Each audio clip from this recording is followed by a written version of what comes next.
चलिए तो फिर शुरू करते हैं। तो फिर अभी अपन डिस्कस करने वाले हैं टर्मैट लिमिटेड को, और इसकी जो रिपोर्ट निकाली है फ्लोबो बिजनेस न्यूज़लेटर ने निकाली है।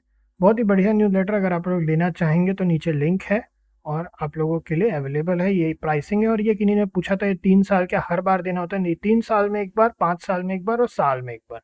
तो अगर आप शुरू कर रहे हैं तो साल में एक बार ही हम आपको रिकमेंड करेंगे। अगर आप एल्गो ट्रेडिंग करना चाहते हैं तो आपके लिए रिसर्च प्रो है, 5 साल में सिर्फ एक ही बार पे करना होता है, तो सस्ता पड़ता है ये 5 साल के हिसाब से।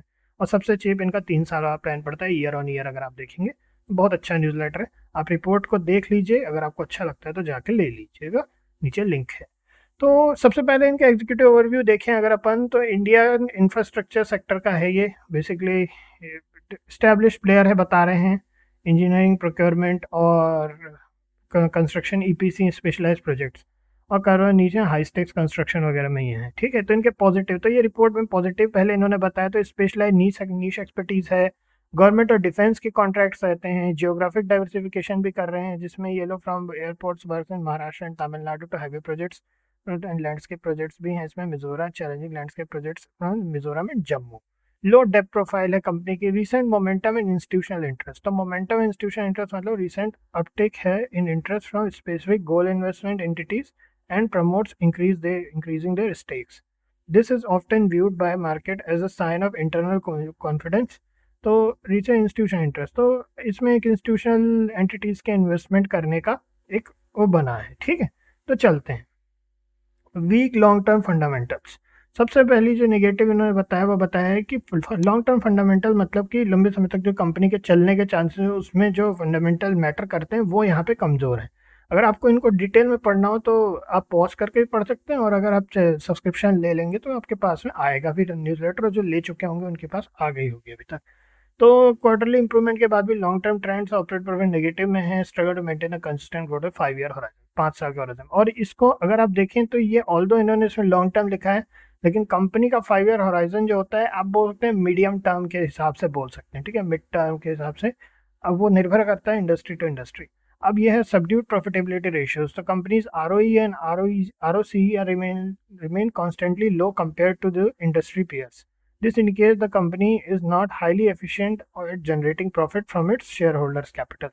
तो ये चीज़ें हैं कि शेयर होल्डर कैपिटल से पैसा बनाने में थोड़ा इनको दिक्कत हो रही है। स्ट्रेच वैल्यूएशन है, तो रीसेंट प्राइस रैलीज के बाद करंट ट्रेडिंग सिग्निफिकेंट प्रीमियम, तो वैल्यूएशन का भी थोड़ा इनको प्रॉब्लम है। एग्जीक्यूशन एंड पॉलिसी रिस्क है, तो infrastructure project are frequently subject to delay due to land acquisition, environmental clearance and shift in government priorities.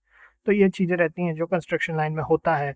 फिर वर्किंग कैपिटल प्रेशर है, company challenges increasing debtor days increase हो रहे हैं, meaning taking longer to collect payments from the clients, तो clients से payment collect करने में इनको ज़्यादा समय लग रहा है। तो ये लिक्विडिटी क्रंचेस, मतलब पैसे की जो लिक्विडिटी है उसकी क्रंचेस इशू कर सकते हैं। तो ये सारी चीज़ें, divergence between price and value, low promoter holding, audit observation है। इसमें fair value certain joint venture investment due to lack of available financial information. फिर उसके बाद में मार्केट कैप कैटेगरी में स्मॉल कैप माइक्रो कैप तो लोअर लिक्विडिटी है, तो स्मॉल कैप या माइक्रो कैप के अंडर आता है, जिसमें सेंटरिंग लार्ज प्रोजेक्ट एंटरिंग और एग्जिट करने में दिक्कत आ सकती है। अब आ जाते हैं इस तरफ इनकी चार्ट पे। इनके सबसे पहले इनके फाइनेंसेस को एक बार पढ़ेंगे अपन। फाइनेंसेस में इनको अपन देखते चलते हैं। प्रॉफिट में अगर देखें तो 1.13 करोड़ का प्रॉफिट है दिसंबर 2025 में। फिर उसके बाद अगर अपन ओवरऑल ईयर की बात करें तो 2 करोड़ का प्रॉफिट है, और ऑपरेटिंग प्रॉफिट 3 करोड़ का है। कैश फ्लो की बात करें तो 4 करोड़ का यहाँ पे net positive cash flow. Operating activity में ज़रूर -9 करोड़ का है। और शेयर होल्डिंग पैटर्न की उन बात करें, जैसा उन्होंने बताया कि लो शेयर होल्डिंग पैटर्न्स हैं, तो इसके जो है लो प्रमोटर होल्डिंग है, तो 30.13% की मात्र प्रमोटर होल्डिंग है। एफ की बात करें तो 1.87% की होल्डिंग है। तो इस तरीके से अब अपन आ जाते हैं चार्ट पे। और yes there are some definitely some issues, लेकिन अगर अपन पॉजिटिव और नेगेटिव की बात करें तो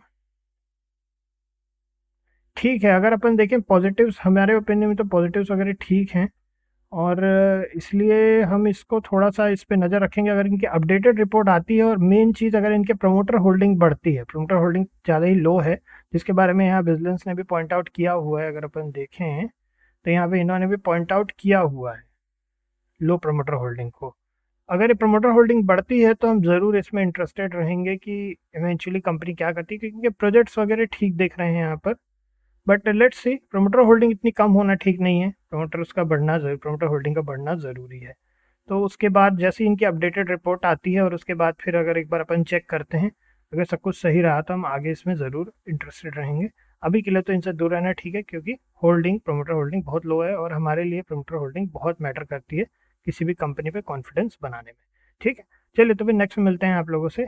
अगर आप लोगों को अच्छा लगा एनालिसिस और अगर आप लेना चाहें, नीचे लिंक है, यहाँ पे आपको सारी प्राइस पॉइंट्स वगैरह आप लोग बता दिए, ले सकते हैं। चलिए नेक्स्ट मिलते हैं, धन्यवाद देखने के लिए।